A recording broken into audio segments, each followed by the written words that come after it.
set of options and items.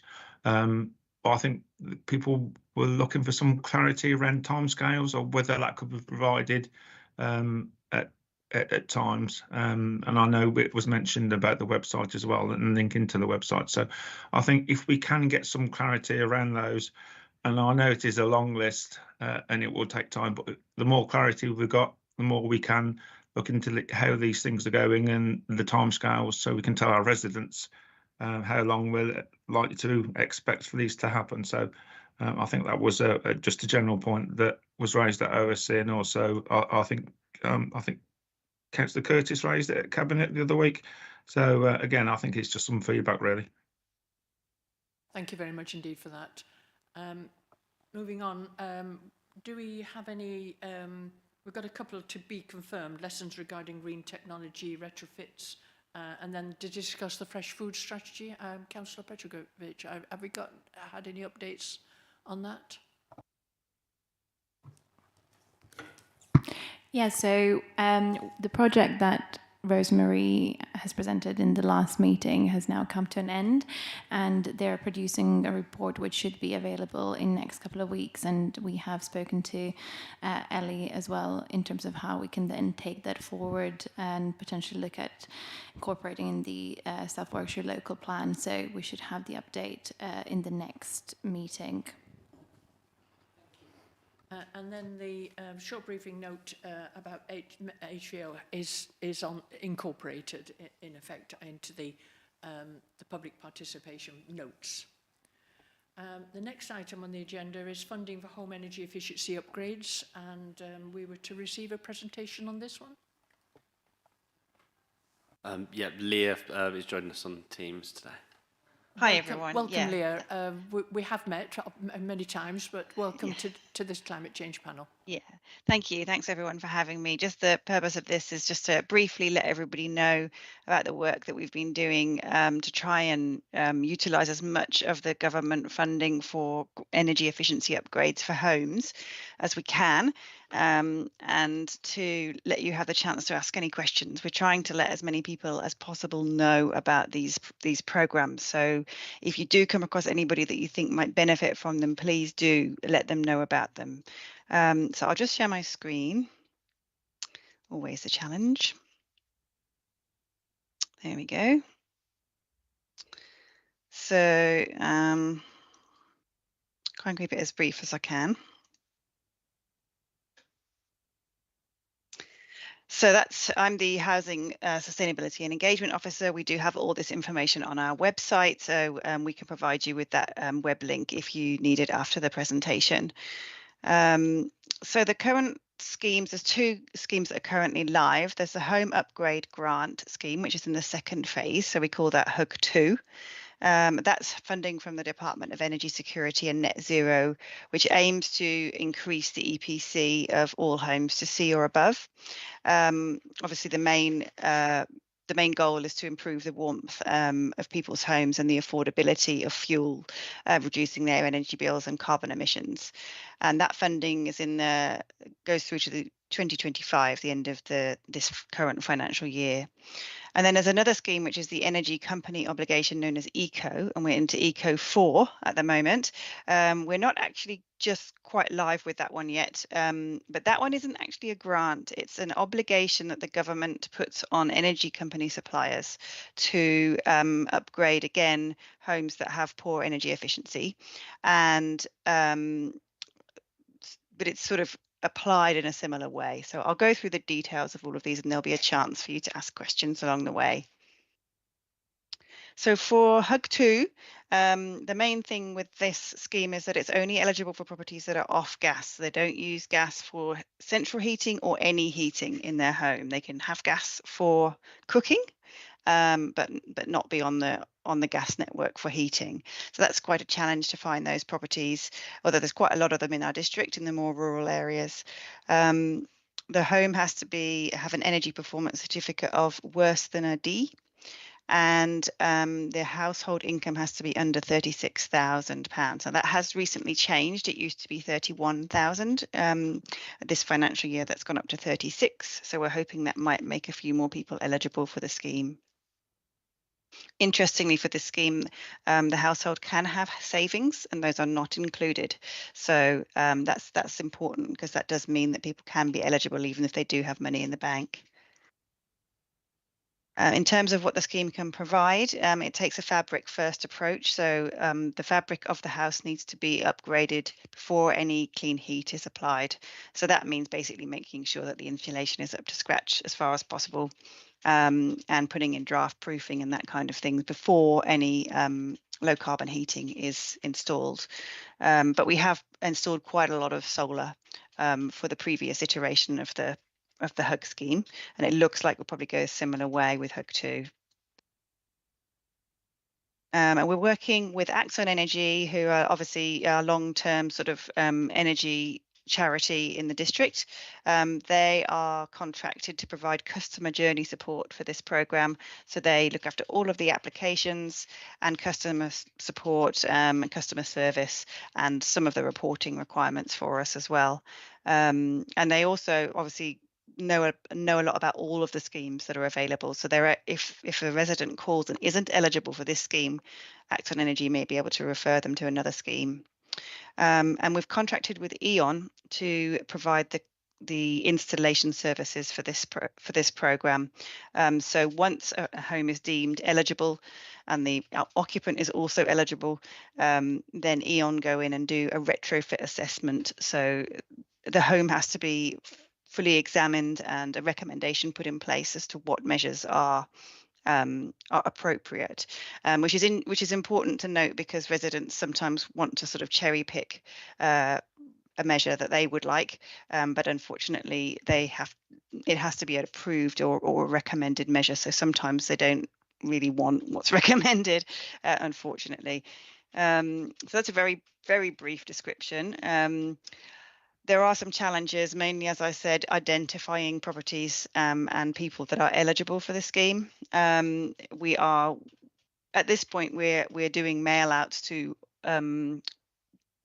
postcodes that have the most off-gas properties, to try and find residents that are eligible, and going out and doing door knocking with Axon Energy and E.ON, and attending events and all sorts of things. We're trying absolutely everything to get the word out. So that's where we do need anybody and everybody's help to spread the word. Unfortunately as well, the scheme is quite complicated and has a lot of guidelines and rules about what measures can be installed, and cost caps as to the cost that can be spent on each property, and that means that sometimes a house can be approved or eligible and actually not end up getting any measures, which is very disappointing. But we are doing our best to get as many houses installed as possible. And also as well, all of the installations have to be Trustmark certified, which is a good thing, because it means that they're installed by a certified installer. But there aren't a huge number of those, so there are supply chain issues once sort of getting people who are qualified to install certain measures. With all of that, though, we are aiming at installing up to 137 properties for this financial year. So we will do our best to get as many as we can done. So I'll just pause there if anybody has any questions about HUG 2. I have one question from Councillor Purtigan, and then I've got a question myself. I don't know if there's any of the other people online have got questions. Councillor Rock has also got a question. Thank you. Thank you, Leah, for the presentation.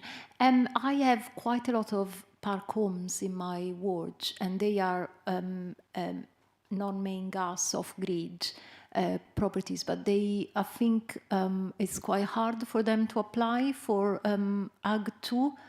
Is there a specific, maybe a route for residents in park homes to apply? That's a very good question, thank you.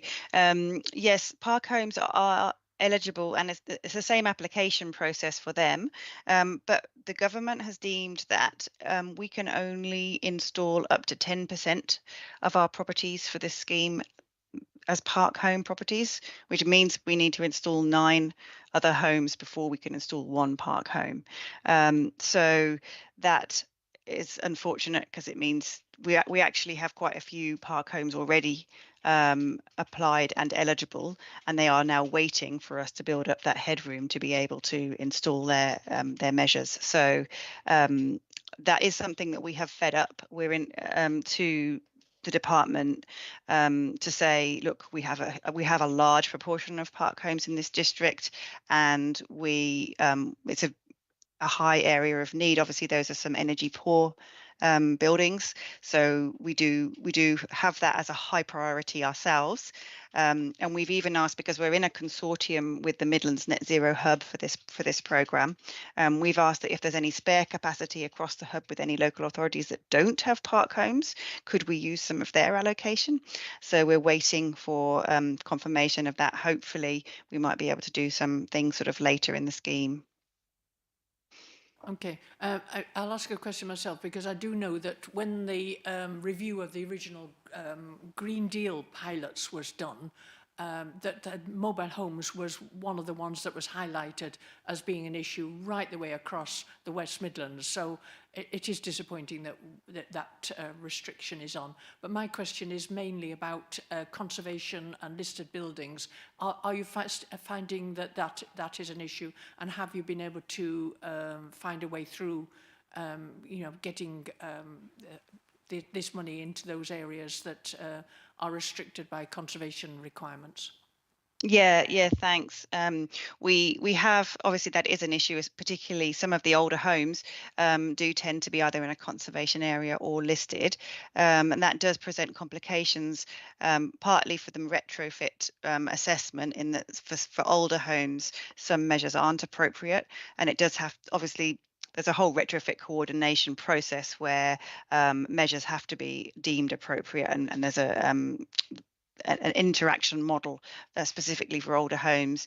And then when it comes to planning permission, that is a secondary factor as well. Obviously, we do have a process in place for obtaining sort of consultation advice if we need to, and then an agent, sort of a third-party agent, that would submit a planning application. We haven't had one yet, but we do have some coming through the pipeline that are our listed buildings. So it will be interesting to watch as those go through, how it goes. I've now got Councillor Rock, and then after that I've got Councillor Crump and Councillor Stanley. Thank you, Chair. In fact, the Chair's just asked part of my question, which was about listed buildings, for exactly the same reason as Councillor June had said. I've got a very large ward, but very rural, a lot of properties without gas, many of which are heritage buildings, and so you get all sorts of problems with you can't double glaze them, and they're in conservation areas and all this sort of thing. So if there a couple of questions really. If you've got to have all sorts of permissions, then does this delay the process such that it prohibits getting the grant? You know, there presumably timescales, and then you put the application in, and then you fail to get it because you can't do it in the time scale. That's the first question. And the second question, I think you said you were campaigning and you were targeted areas that you knew were off gas. But I'm just wondering if ward members might be able to help you with that. Now, we've got GDPR involved in here, but I think if it was sent to ward members of the addresses, I think that probably would be okay, and we'd probably have to ask the Democratic Services, but for myself, I would be very interested in the properties that you're targeting in my ward, because I think we might be able to help you with that and expand upon it, or say don't bother with that because we know it's not appropriate. So those are the two questions. Thank you. No, thank you for that. Yes, so I'll take the second one first. In that, yes, I have been emailing ward members as we've been doing mail outs to sort of advise them that that mail out is coming, so that they're prepared with questions. I actually, thinking of that, I do need to do a mail out, an email for the most recent one. That's reminded me, thank you. And also the parish council clerks, been letting them know as well. But it's a good idea to sort of actually maybe give you a call and have a conversation about the addresses that we're sending to. Some of them, there's quite a lot of addresses, sort of 500 addresses at a time. So I will bear that in mind and sort of follow that up after this.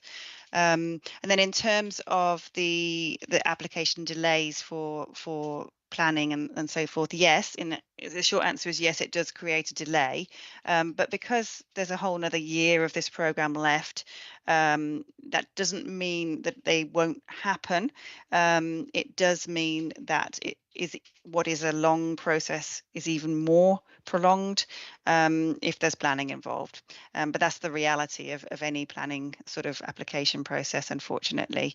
And it is already quite a complicated, long process with having retrofit assessments and things as well. So we do try to advise residents accordingly to be patient. Councillor Crump and then Councillor Stanley after that. Yeah, thank you. They're very good slides, concise and informative. And yes, and I can attest that you have been in touch with councillors, advising them about their wards. I think just building on Councillor Rock's point about individual addresses, where we could potentially help as well, just to make sure we are getting to those people.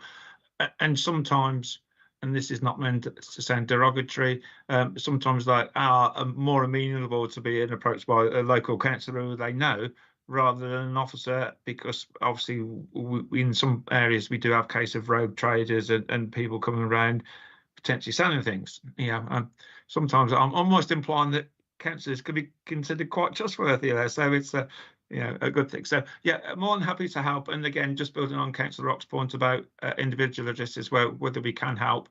And again, thank you very much for a very informative set of slides and answers. Thank you. Councillor Stanley. Thank you. Thanks, Leah, for that. I know you've been in touch with me previously about my area, and I know I mentioned before about contacting local warm hubs and things. I think that might be a really good in point, especially I think it's around here it's the WRCC that look after the overall. I don't know how you've been getting on with that, because I know from experience that our warm hub in Salford Prize would more than welcome you coming around and talking and sitting with residents if they might fit the bill, and if not, they might know somebody that might. So I appreciate that not all the information is as up to date as we might like it in some cases. That was just what I thought I'd share with you. That was all. Yeah, no, that's brilliant, and you're definitely along the right lines. We have contacted the WRCC about the warm hubs and a number of other community organisations that might work with residents in different capacities, like food banks and things like that. So there's a whole sort of programme of engagement that we're working through. And Act on Energy are great as well. They have a community outreach officer that goes out and sort of talks to residents too. So we are trying not to leave any stone unturned, but all suggestions are welcome. So anyone that has any ideas, please let me know. Now I do have a sort of second part, which is about the Eco4 scheme. So I know I'm conscious of time, so I'll try and rattle through it quickly. So with Eco4, it's very similar. It sort of tends to focus on boilers. Again, this is it doesn't have the same off gas component as a HUG 2, so it's for properties that are on gas, and it focuses on boiler replacement and repair and insulation. The important thing with Eco4 is there are 3 different routes to obtain the funding. The main route is that the person is on some kind of benefit, and there's a big long list of them. But there are 2 new routes that haven't been utilised before, which are health-related routes. And we've been working with the South Warwickshire Foundation Trust NHS partners to pilot a programme with 3 primary care networks across Stratford District and Warwick District to work with GPs and nurses and social prescribers to initiate a referral service where if somebody is presenting with a condition that is affected by living in a cold home, they can be referred to Act on Energy to begin an application process. So that's a new and untested route. We actually haven't started it yet. We're almost there. I was hopeful it was going to start in April, but it may now be May. So that's going to be very interesting. We are hearing from our healthcare colleagues that there are a number a large number of residents who may be eligible because of this. So it'll be very interesting to see what sorts of numbers come through, and I can report back on that at a later date.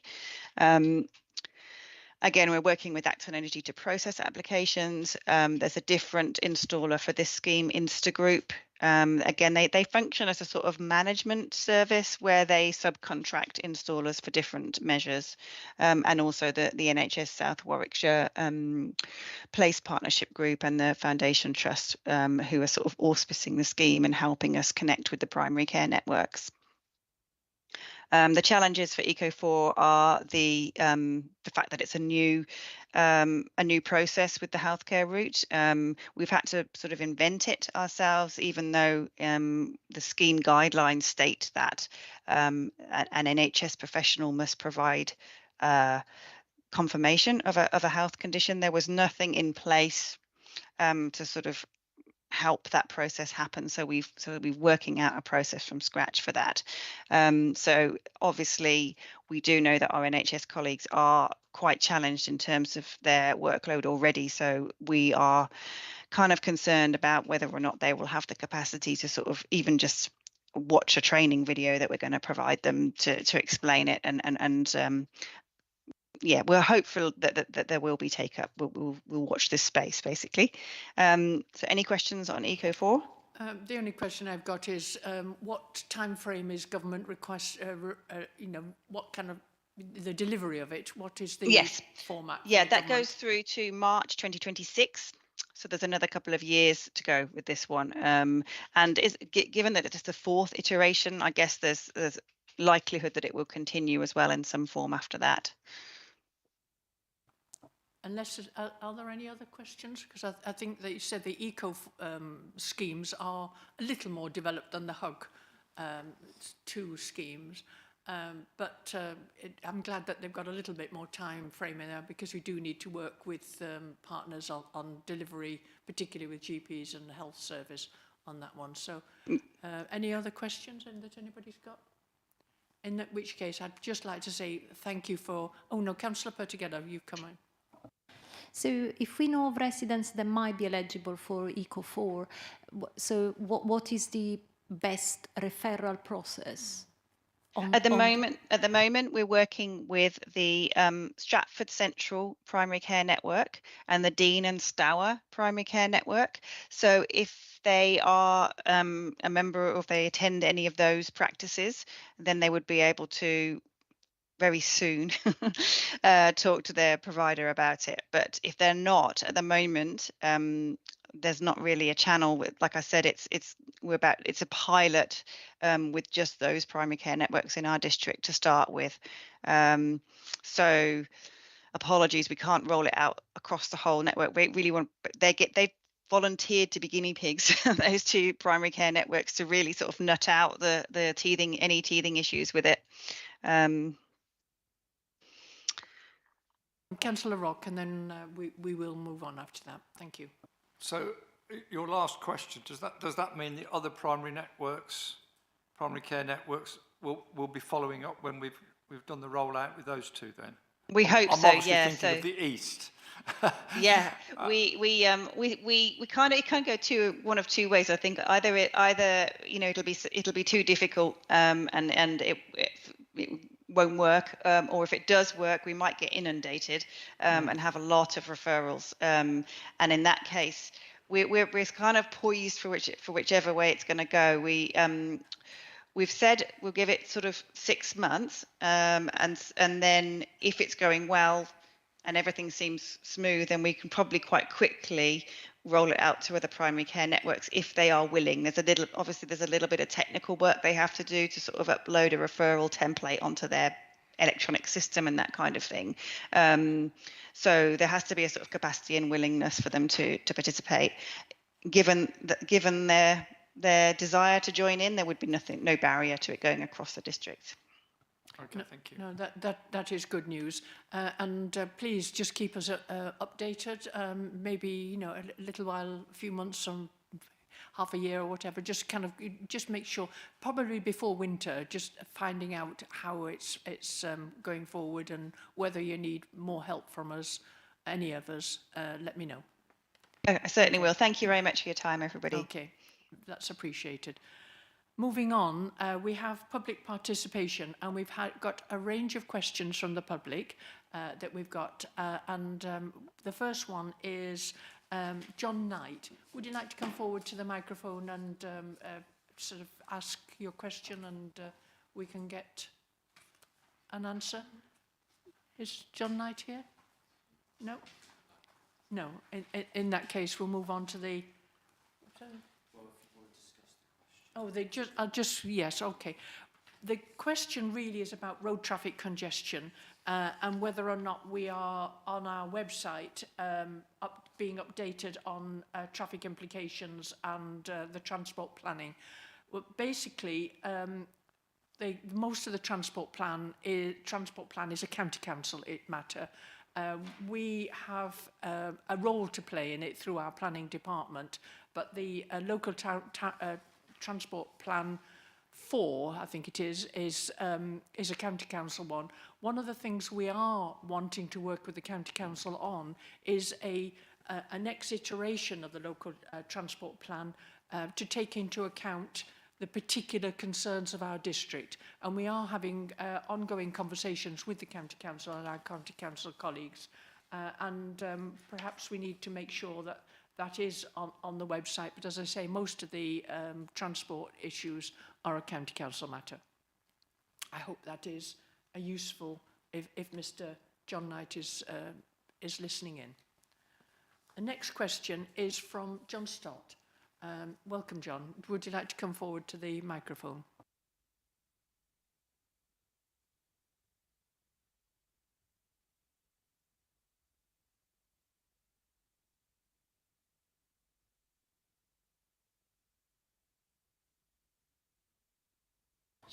Thank you. Thank you, Chair. So my question's about the proposed shift to HVO for refuse collection services. Initially, I liked the idea of the proposed shift for the refuse service, but it's come to light that HVO is not always a carbon saver, depending on how it's made. It can create more carbon pollution than mineral diesel. For HVO to be a carbon saver, the hydrogen used to make it needs to be sourced from wind or solar electricity, and these sources need to be built specifically to supply the HVO production. So because of this, I've got two questions. Could the panel assure me that there will be close scrutiny of information provided by the proposed supplier, which hopefully will confirm that the above criteria will be met? And in due course, could the panel let me have sight of the information provided by the proposed supplier? The questions you ask are valid questions, because all replacements for fossil fuel have some issues with any one of them, whether it's electric or whatever.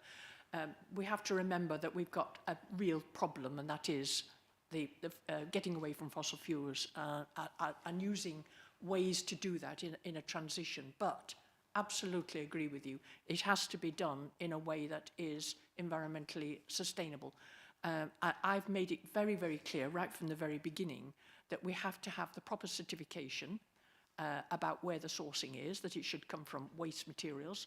I've asked the questions about the other sustainability issues, such as the supplier, making sure that they've got the RTFO obligations, they are signed up to it, and that they are they have the proper certification themselves. There is on the paper that's in front of you a response from BIFA, which we've asked for, and we will get competitive supply quotes from them, but we have asked, as part of that competitive procurement, for assurances as to the standard and the supply and the certification of the materials. And can I also make it clear that it is a transition. There's about 50 councils now using HVO, and the ones that have had, many of them have done trials with electric vehicles, waste and other fuels, But in big rural areas, many of them have found that those trials are not satisfactory, they're not sufficient. The batteries, for example, are not sufficient to go over the whole of the rural area.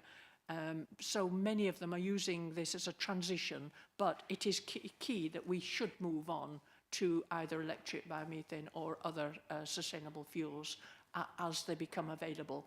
There will be no perfect solution, but fossil fuels themselves are damaging to the environment and are causing climate change. So we have a hard decision to make, and I think this is one of this is what we have undertaken. Absolutely agree with you that it has to be from proper source, properly certificated, and everything, you know, that, and I know we have our portfolio holder here if we needed any more queries about that, because she has been looking into the certification. Councillor Crump, do you want to come in at that stage? Because I can also want to ask Mr. Stott to respond. Can I just ask Mr. Stott to respond first, and then have you got any response to what I've said? So it's really a question of whether I see the nitty-gritty, because I've got this information that says that if the hydrogen is grey hydrogen, then using this product is worse than mineral diesel, and that is my concern. There are a lot of people in the industry now that do not use grey hydrogen. We've actually, it's fairly well established in Europe. The first HVO supplier in Europe was actually as far back as, I think it was 2007.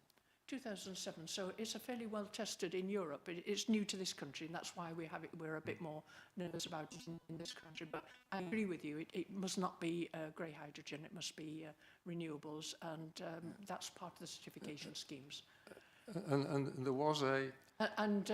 although none of us are allowed to look at the contracts, because that's between officers, and we can look at the certification, and I'm sure that could be made available. Right, okay. So the caveat I put in my question is not that it's just green hydrogen, that if green hydrogen is contracted by the HVO manufacturer from an existing source, it takes that green hydrogen away from other products. So the supplier really needs to commission green hydrogen sources for the manufacturer. That is the key point in my question. So the answer, I don't know if you've got the copy here of the answer from Biffa No. here. It just said that not only are they're certified by ISCC, subject to the same audits and standards that is required by government. They're signed up to ZEMO's Renewable Fuels Assurance Scheme, and the schemes allow us to produce a renewable fuels declaration with every load delivered. The RFD is fully audited and verified document that states the feedstocks, country of origin, greenhouse savings made per delivery. I think the issue is we could say there are caveats with HVO. We could say that there are caveats with electric vehicles. We could say there are caveats with biomethane. The alternative is just to carry on with fossil fuels. Yes. Perhaps that's the question you want to say, is that perhaps we should carry on with fossil fuels. Maybe that's what you're suggesting. That is exactly the point I'm making, that if this product is shown not to be carbon saving, then you must carry on with fossil fuels until there's an alternative that does so. Okay. So, in which case, perhaps looking at the latest IPCC and the CCC reports, maybe something. And also yesterday, there was actually something that was commissioned by the EU, but actually about all of Europe. And it looked at the World Meteorological Association and another body. I've got it on here, actually. It just produced a report only yesterday saying about what the impact of climate change was. They are now upping that the warnings that they've had even further as a result of the report that came out only yesterday. yes. The our own meteorological society said that not only was February 2024 the warmest on record, the fourth wettest February ever recorded across the whole UK. Actually, in this area, it was the wettest. But that now we've got the UK's 10 warmest Februaries on record in a series from 1884 now include 2024, 2023, 2022 and 2019. Yeah. So there's a real problem that we have to grapple with. We can either just let it go on and make sure that our grandchildren are taking the burden, or we can tackle it. And I think we ought to tackle it. Well, I completely agree. We ought to tackle it. And I know that you and I are friends because we're both involved in solar panels as well. So okay, thank you. Councillor, can I bring in Councillor Crump, please? Yeah, just a reassurance. First of all, I agree. February was one of the warmest because my gas and electric bill was a lot lower compared to my normal Februaries. So from it is noticeable. Mr. Stott, I'm chair of Overview and Scrutiny Committee, and we have been looking at the HVO just to ensure the accreditation process is robust and it does what it says on the tin, to quote an old advert. So we are looking for reassurance. We have had some assurance at the moment, and we've got some more currently. So we are looking to see well, it does what it says, and it will be reviewed on a regular basis. I don't think it's going to be ignored, and I think with the leader and I both are in agreement that what you've asked is not unreasonable, and I think it's something we do have to keep a close eye on, and whether what our future position would be. But thank you very much for your question. Yeah, we have made that specific request that there is a presentation made to this Climate Change Committee to make sure that we are satisfied with the standards and the certification. Councillor Rock. Yes, thank you very much. And what Councillor Crump said and what Councillor Junis is correct. And thank you for the question. And let me say, I'm not an expert on this, but I'm a chartered engineer, and I spent quite a lot of time on energy efficiency in the transport industries, but I'm not an expert on fuels. But your question appears to be about the processing of a fuel. The energy in the fuel, if it's fossil fuels, comes from fossils, and once it's combusted, it's liberated into the atmosphere. If it comes from a vegetable source, albeit a reused one in our case, it eventually in the carbon cycle, it's going to get re-embodied. So although there's a processing cost, actually there's a processing cost in fossil fuels as well. But so there might be an overhead there, and there is a balance. So your question is well targeted, but the fundamental energy that's embedded in the fuel doesn't come from fossils. It comes from a renewable resource, and there are also costs, of course, in transport, and that applies to the fossil fuels as well. And indeed, it depends where it's processed and where it's shipped all around the world. And it's interesting to note that the way the fossil fuel industry works is you don't actually know where the fuels come from. So the things gets bulked. So in the case of the UK, there are storage facilities all over the country, and when you buy your gas, the molecules of gas don't come from a particular supply, and the molecules of oil that don't come from a particular place, they all get shipped around. You buy it from somewhere. It could have come from Nigeria. It could have come from the North Sea. You don't quite know where that is.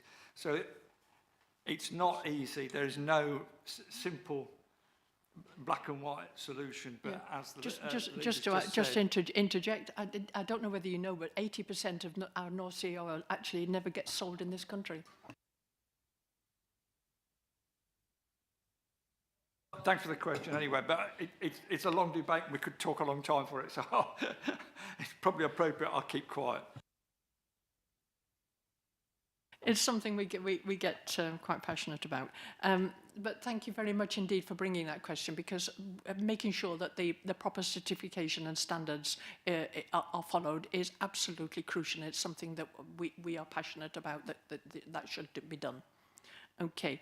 The next question also is about HVO, and this one is from Councillor Bromwich and Braden Irvine. I don't know whether Braden Irvine is present, but if not, the question is answered on paper, and there's again been a briefing note from BIFA, which is a supply response from BIFA and the supplier. Councillor Pertogether.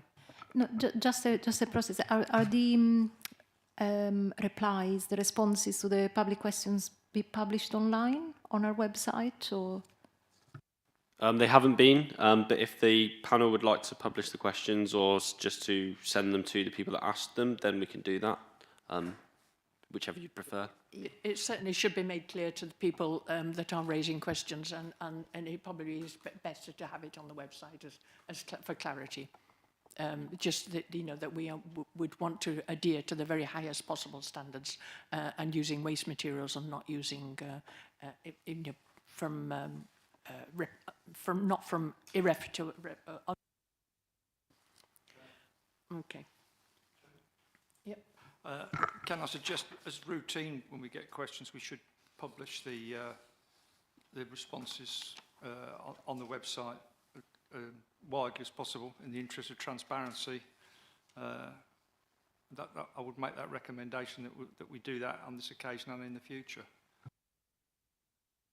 And just for clarity, if anybody is interested, the report that was published yesterday was the European State of the Climate, which was produced by Copernicus and the World Meteorological Organization, as well as other organisations. I've got a copy if anybody wants it.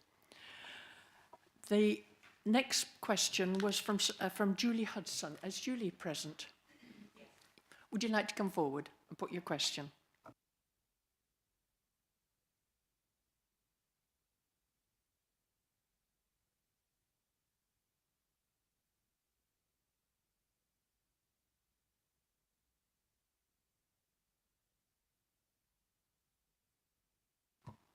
Thank you, Chair. As we all know, on April the 15th, a response to the Notice of Motion Ecological Emergency Biodiversity proposed by Councillor Passingham was published on the website of Stratford District Council. In that response, I was interested to see the following text. As a result of this motion, it is clear that the importance of ecology and biodiversity has increased. Thus, it will be crucial that staff are more fully aware and conscious of the need to be proactive in this area as part of their business as usual activities. The Council may also want to consider how it publishes the existing work it is doing in respect of ecology and biodiversity, close quotes. In light of this response, how does the Council expect to address the two areas identified in the text? Exploring my question further, firstly, what measures do you expect to put in place in terms of education, training and awareness raising for the Council? And to put a little flesh on the bones with a couple of examples, will the Council develop or hire enough ecology know-how to assess biodiversity net gain claims made by planners? For instance, South Warwickshire Local Plan suggests that, quote, if harms cannot be mitigated on-site, offsetting is required elsewhere in the area, close quotes. How will the decision process be overseen for consistency with the overall aim of protecting biodiversity? Noting that reducing the impacts of development on biodiversity is considered the priority in the South Warwickshire Local Plan, how will, quote, non-designated sites that are known to make a positive contribution to biodiversity, close quotes, actually be identified and protected in practice? I'm thinking of the significant cumulative impacts in terms of biodiversity and carbon sequestration of hedgerows and existing woodland, where the devil is in the detail. Secondly, I'm speaking as a Warwickshire Wildlife Trust volunteer who has nevertheless found it quite hard to track down factual information about what's happening in biodiversity and ecology in the district. Thinking about external communications in the area of ecology and biodiversity, do you have thoughts on how you might communicate what you're doing so that it's more transparent to residents? Thank you. Right, I'll bring the officer in, but can I just address that almost the last bit first, in a way?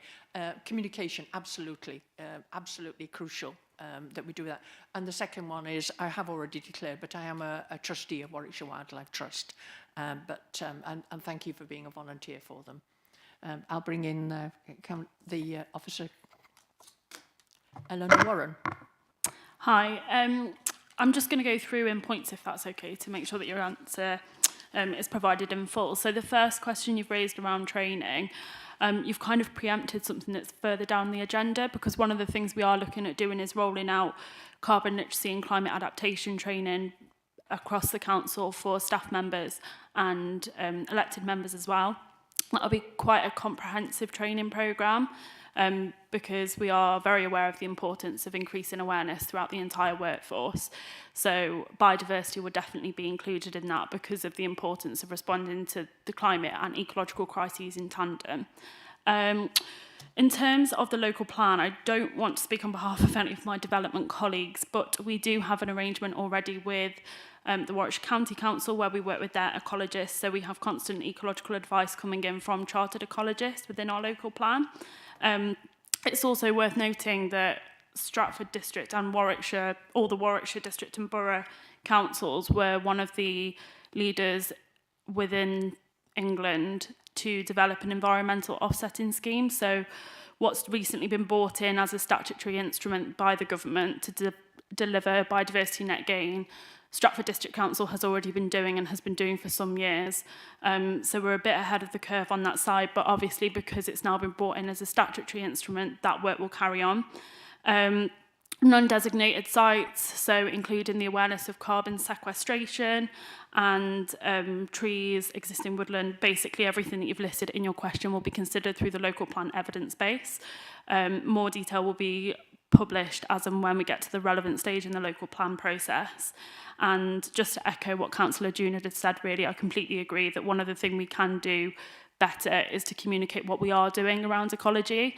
And I had a meeting with one of our comms officers last week to discuss how we can kind of get the ball rolling on that, but I'm happy to take on advice from you as to what you would like us to see as part of that.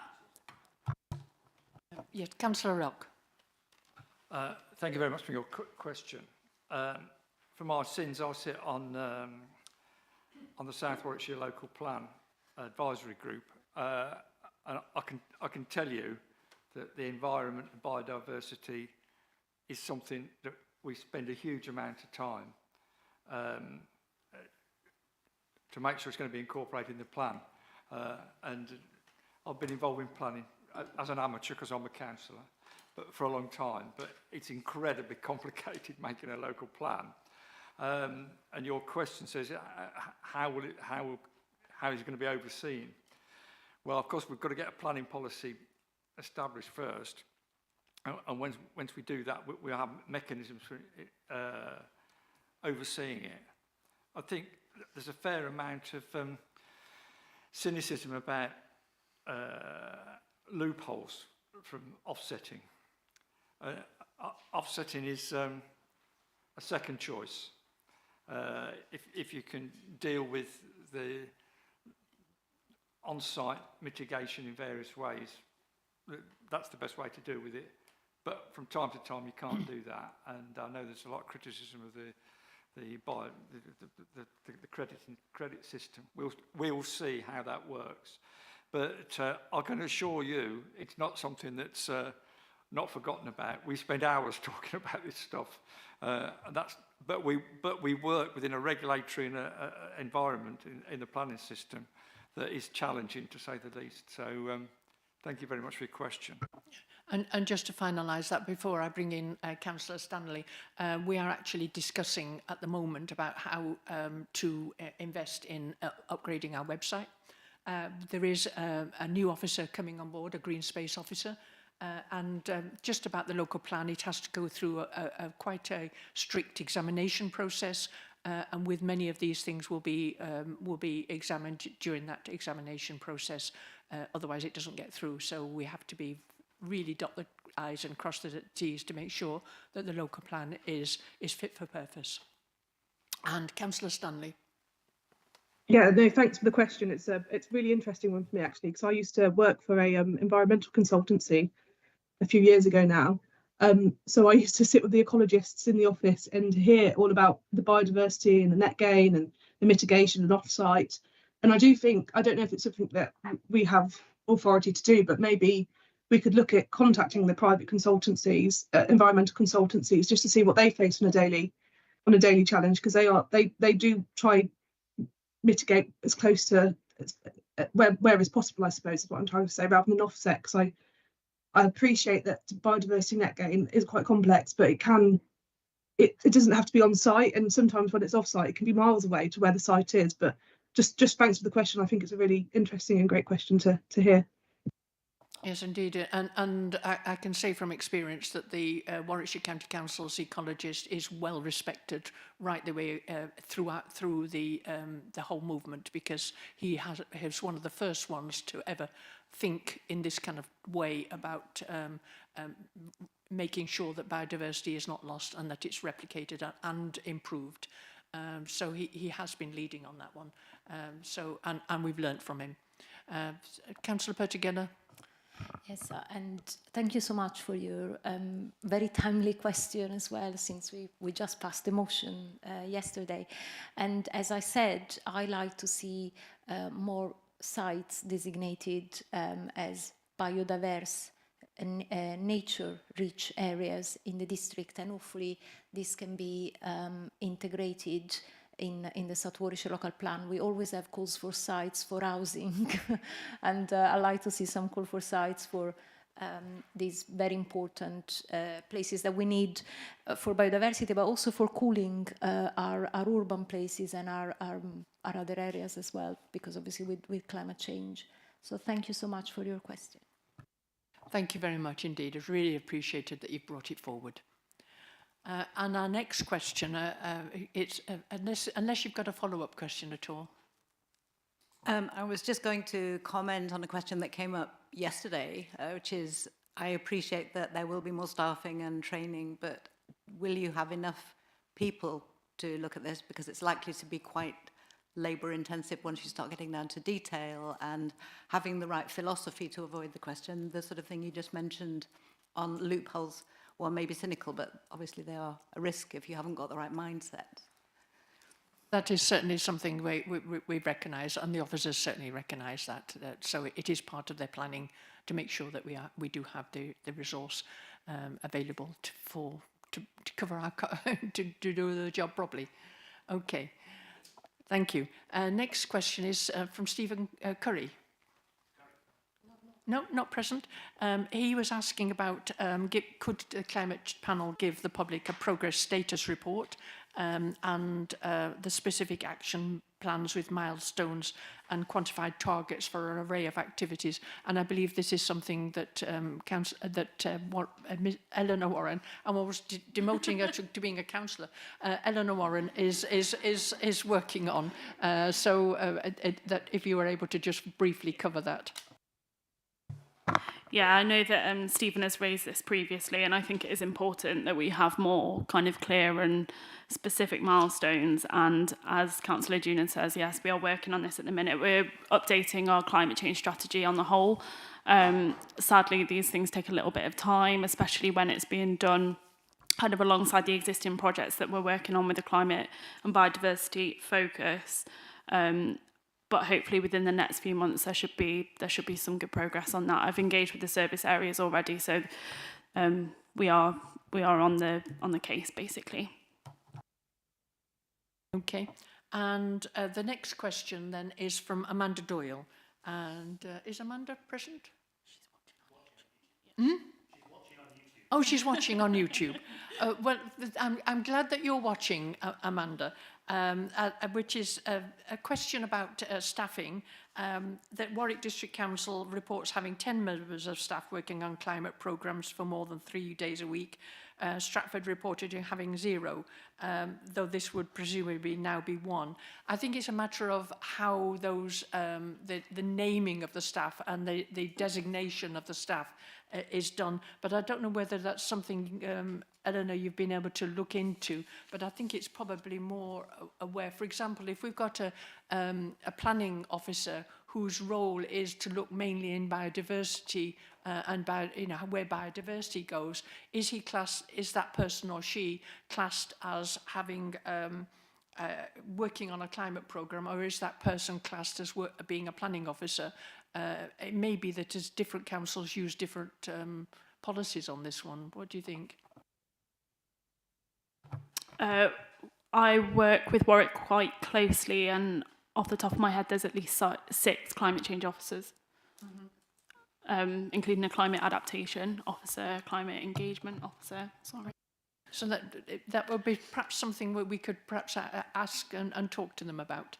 Yeah, you need more support. Please. The next person is Stephen Norrie. Would you like to come forward, Stephen?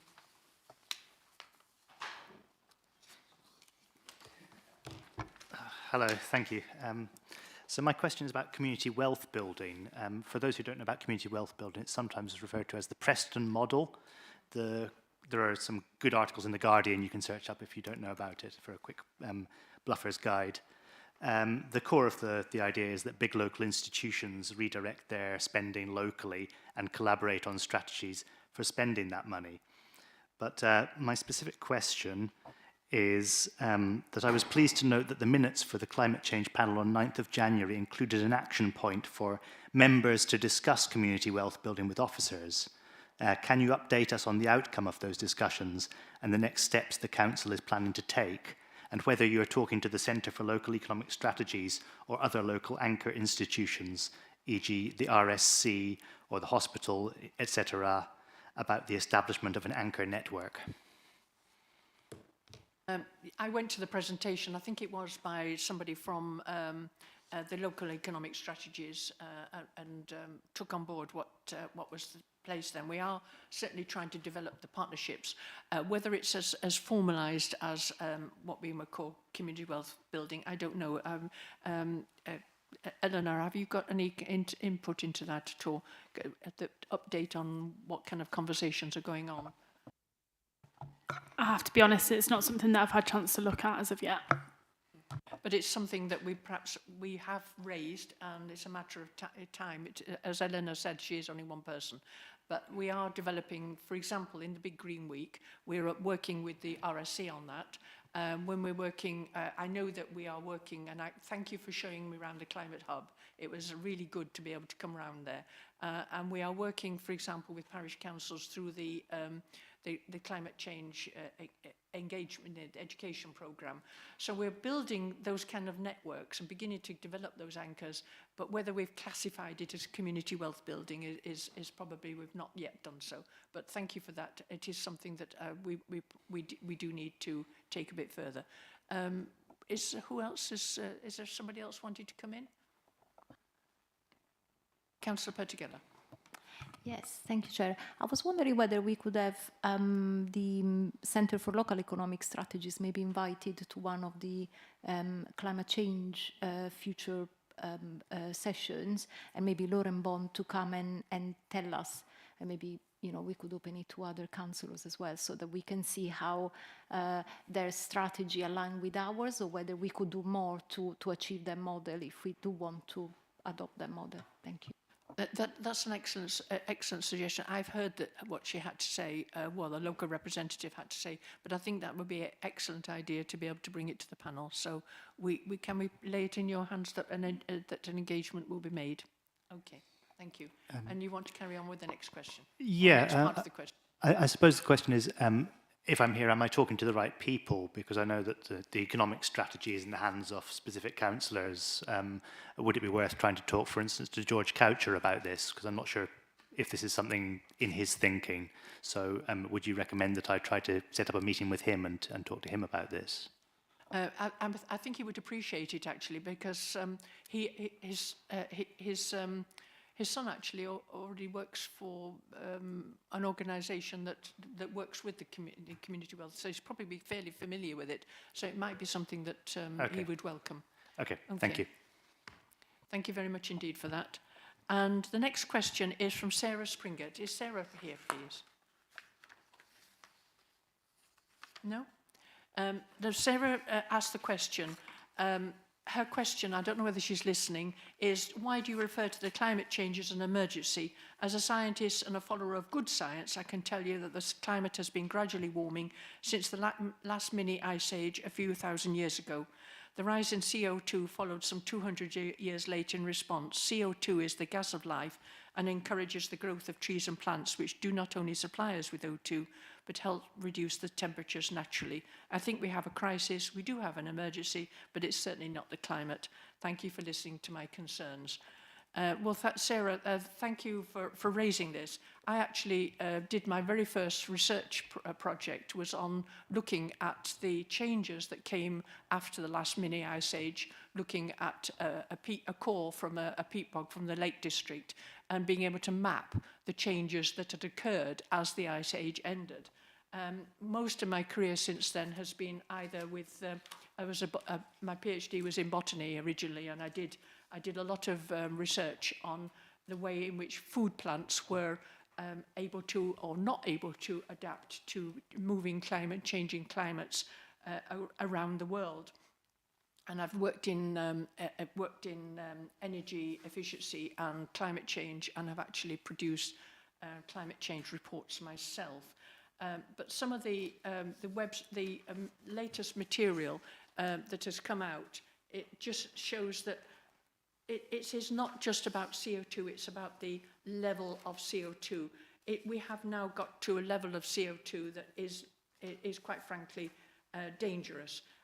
It is not just about the normal CO2 that at one stage, at the end of the last ice age, more or less was kept in balance by the vegetation versus CO2. We are now at a global average carbon dioxide that is a new record high in 2023 at 419.3 parts per million. The atmospheric carbon dioxide now is 50% higher than it was before the Industrial Revolution. And the annual rate of increase in atmospheric carbon dioxide over the past 60 years is about 100 times faster than previous natural increases, such as those that occurred at the end of the last ice age, 11 to 17,000 years ago. The ocean has absorbed a lot of the carbon dioxide of the past. It has got to the stage when it is no longer able to do so without becoming as acid, and it has got to the stage when we no longer can cope with that kind of level of carbon dioxide. There are the Climate Change Committee, the International Panel on Climate Change, which was set up in 1992. There is the World Meteorological Organization and Copernicus that advise Europe, that have all independent, all scientists that have all highlighted this as an issue. I think they probably, rather than doubting anyone's particular point of view, which I would never do because I do believe that everybody has a point of view, I would put it like this: if we are wrong, what we will do is are increasing the technologies and the alternatives that are probably quite useful for us to have anyway. If we are right, if we have got it wrong, if climate change isn't happening, we'll have done that. But if you've got it wrong, it'll be our grandchildren and our great-grandchildren who will discover whether you've got it right or we've got it right. And I think we cannot allow that to exist for our children and our grandchildren. We have a responsibility to address the science that I know and I've worked in now for the last 30 to 40 years. So I hope that is a useful response. I do respect everybody's point of view, but I think there has been a lot of scientific analysis around, which I hope is useful. And the next question follows on from a very similar way, which is Pamela Webster. I don't know if Pamela Webster is available.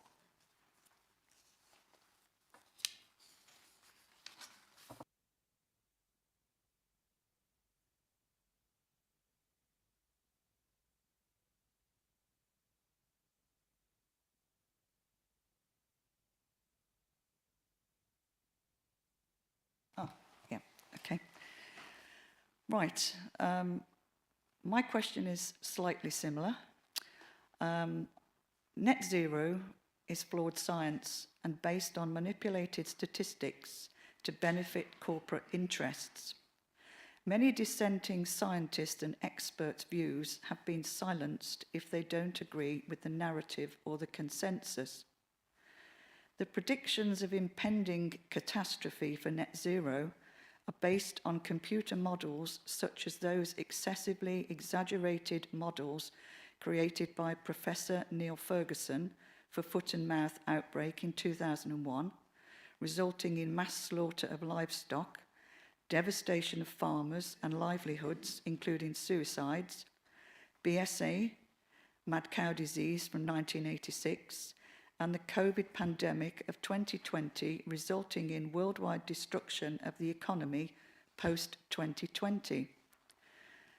The net zero agenda gives large financial incentives funded by taxpayers via government to corporate interests. The councils have a duty of law to protect the public. They are our public servants. Is the council fully aware of the implications of the United Nations Agenda 21 and 2030 that they have been tasked by central government to implement?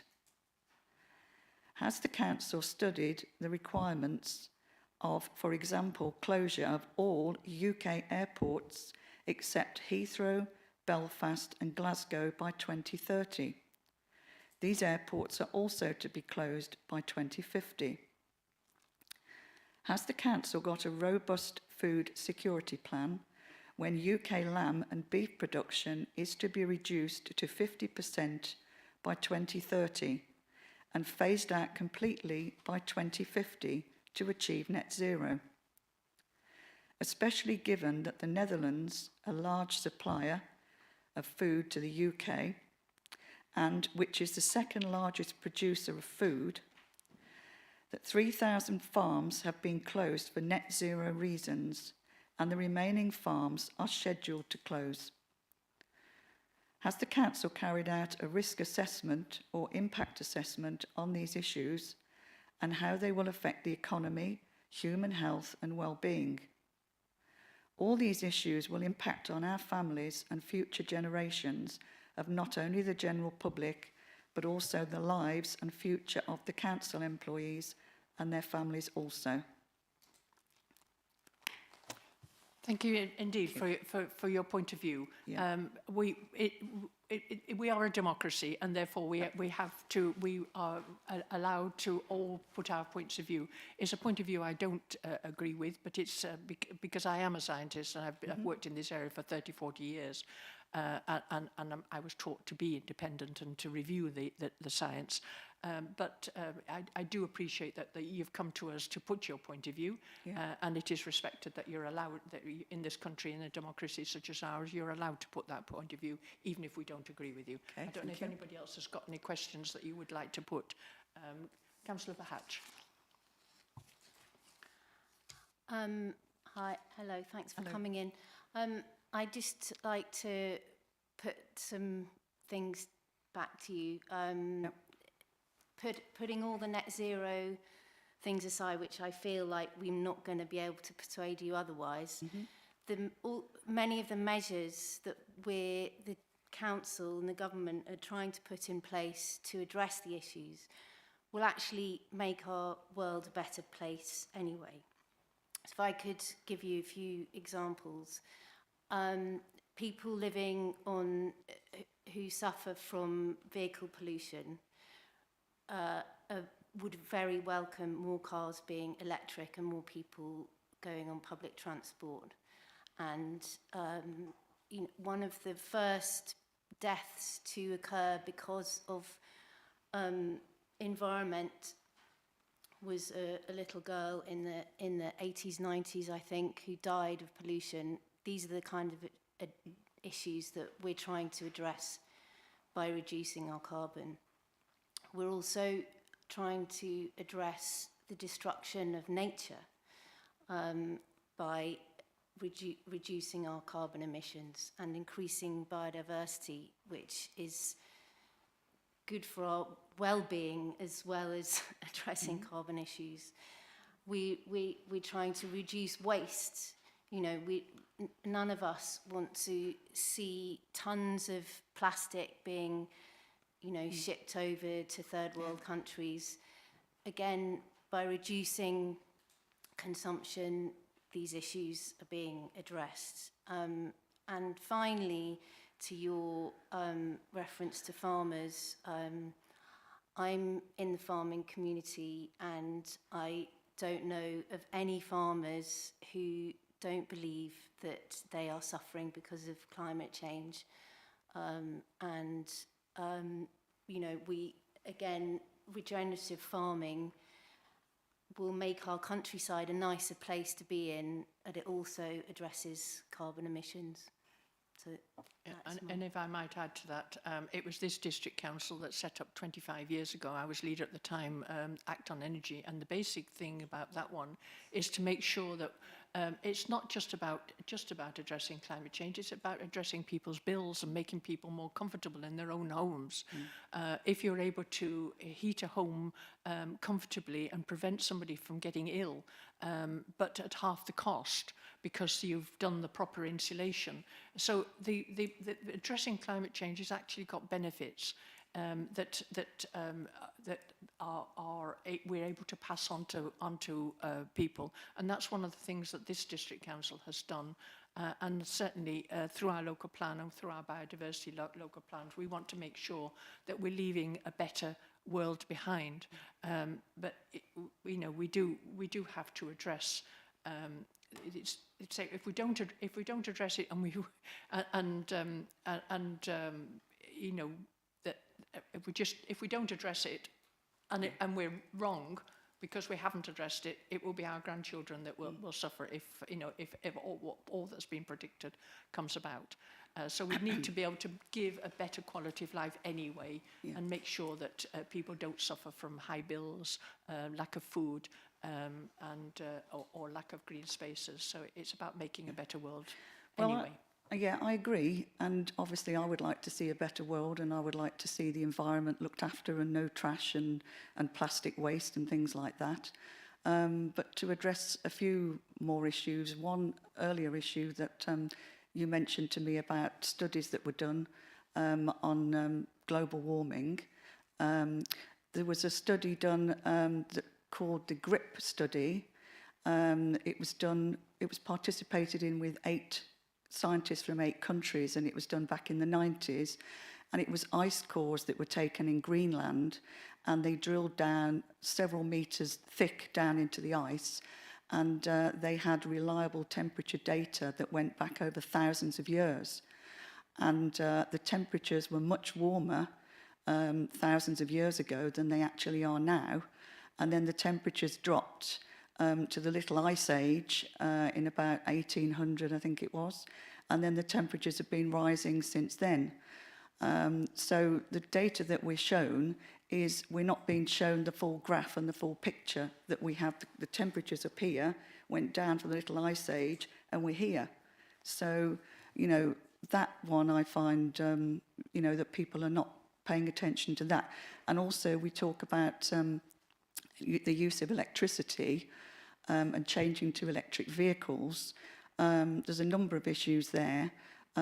We have children being sent down mines for precious rare earth minerals in Africa to make the batteries for the electric cars, which is devastating their water and polluting their water. And everyone is saying change to electricity, but where is the electricity going to come from? That it can't all come from solar panels and from wind turbines, and a lot of these things cannot be properly recycled after 20 years.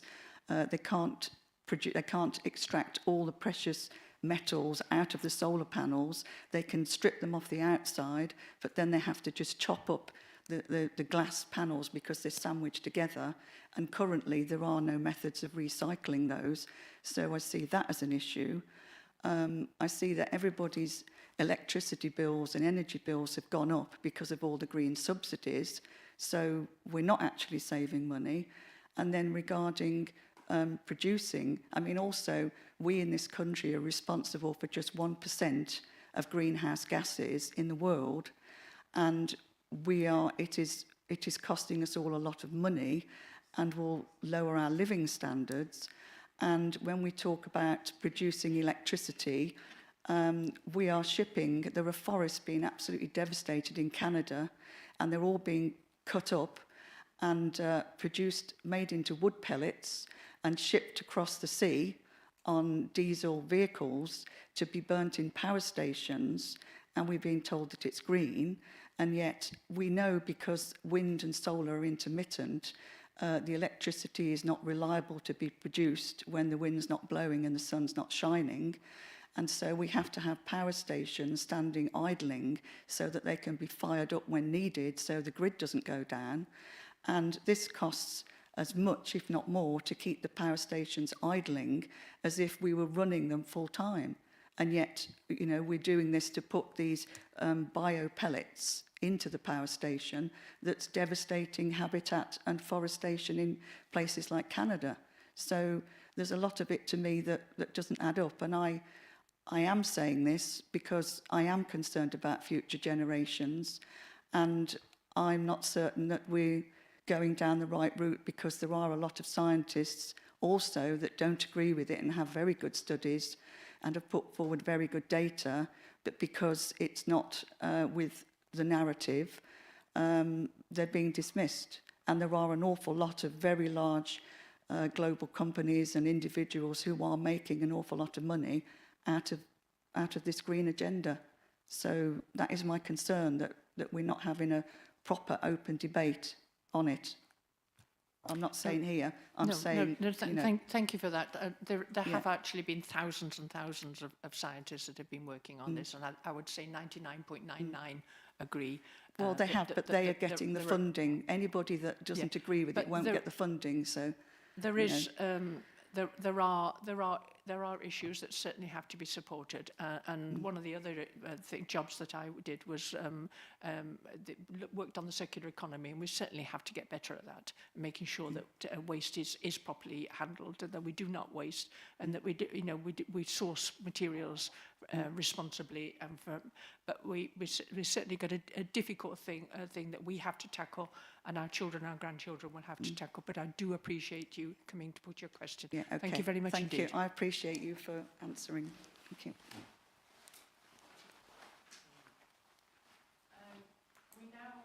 We now move on to receive a report on the carbon literacy project.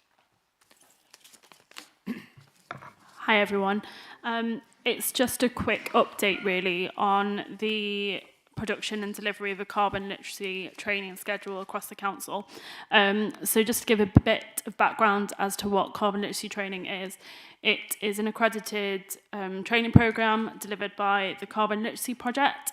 The purpose is to enhance the awareness and understanding of climate and environmental issues within an organisation. It involves 8 hours of training.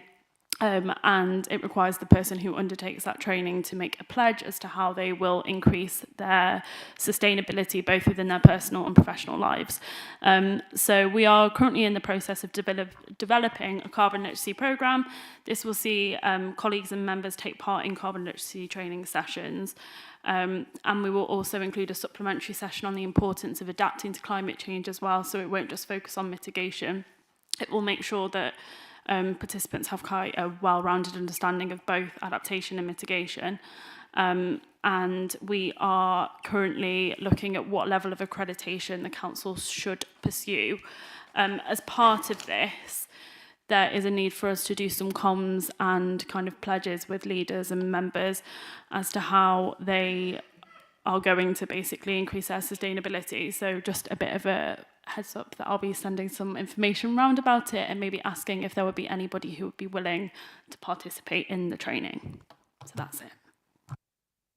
I certainly would be. Great.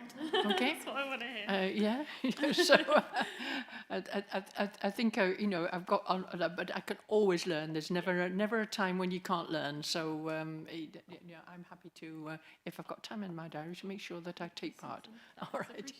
And I'm sure there'll be plenty of other councillors that will do so. We do need to make sure. I mean, I would be happy to come from it just to test the robustness of it all as well. Okay. Anybody wants to comment on that? Okay. And the next one is then the electric vehicle charging strategy. Are you updating us on that? Okay, so just to set out that we have received a report now setting out the need for EV infrastructure to be delivered throughout the district.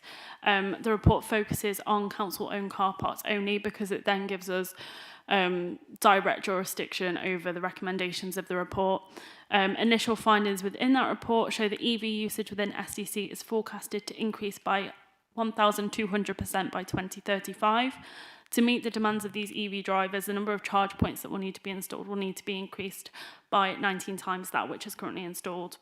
The report has basically identified the key locations for the delivery of that infrastructure and where they are best placed, and it's taken into consideration multiple factors to enable them to do this, including where domestic properties have limited access to off-street parking, therefore might be more unable to install their own charge points, grid infrastructure, which is always a constraint with the installation of EV charge points, and the current use of EV vehicles within areas.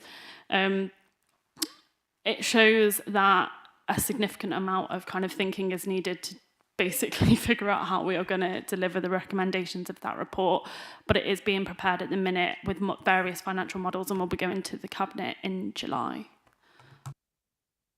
Thank you very much indeed for that. That is Councillor Rock. The report you're referring to, is this one we've seen, or is this another version of the Senex report that we had a couple of years ago?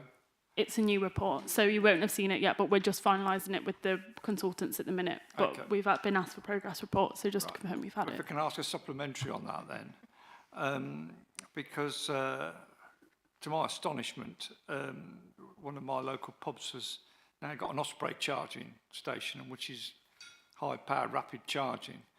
So in that report, perhaps I'm getting in front of myself here, I've got to see it first, but does it have cognizance of people that are planning it in the private sector? Because I was astonished to see that one put in. But do we know what's coming along? Presumably electricity companies know what's coming, do they? Because they've got to get a G83 certificate or something. Yeah, there's a lot in there that includes work with the DNO, so work with National Grid that will deliver the grid infrastructure upgrades. With the private sector, it's tricky for us to forecast because there are schemes available now where private companies can rent land off private owners and then they'll install for free. So sometimes they can appear quite ad hoc. Like I said, it focuses mainly on council-owned land, but it does include overall forecasting of total infrastructure that they expect to be delivered. Councillor Burchigan, and then I've got Councillor Crump as well. So council-owned land or car parks, so they're not obviously distributed evenly all around the district. So there'll be part of the district where we might not have the infrastructure at the moment. Is there a kind of second phase where parish and town councils and village halls can be involved? Yes, that's included in the report. Councillor Crump. Yeah, just a brief one. It'd be interesting to see the financial implications for this. Obviously, I was seeing that we'll probably need bigger spaces in our car parks for this. Obviously, limiting the numbers of vehicles in those car parks. Potentially, the vehicles could be heavier. So if it's a multi-storey car park, do we have to ensure that the car parks are stable enough, strong enough? Again, obviously, there's the cost of installing them and the running costs, which I assume we'll get back. But again, be interesting to see the effect on car parking income if we're having bigger spaces, so less number of cars in there as well. So yeah, obviously a multifaceted approach to this, but from a scrutiny point of view, it'd be interesting to see if all the costs are considered and whether there are implications for the stability and strength of our car parks, a multi-storey car park, if we are having bigger vehicles or heavier vehicles that we're likely to get, or potentially likely to get. By 2035, the vehicles might be much smaller and lighter, but currently they are quite heavy. So Just some thoughts there. Thank you. Before I bring Eleanor in, I actually read a research report on this one about the car parks recently, actually, which was very positive about that. At the moment, we're not facing that as an issue, but it's always worth bearing in mind. But what my question is probably more about making sure that we've got the capacity for example, we did a trial many years ago about an electric bus to go across Stratford. But the problem with it at the time was being able to get the adequate charge point at the park and ride that was able to fuel the bus. As a result, it went across to Coventry, and Coventry got all the electric buses. I'd like to be able to see Stratford come back with some electric buses, but again, it needs to be part of our EV charging strategy. And on a more mundane point, which I've raised many, many times in the past, is when we are putting, and I think this has been taken on board, when we are putting electric vehicle charge points in car parks or in public spaces, they should be in places that are well lit and are safe, where, if you're a woman on her own, or a woman and child, or a man on his own, would feel safe to be at a place where the charging is being undertaken.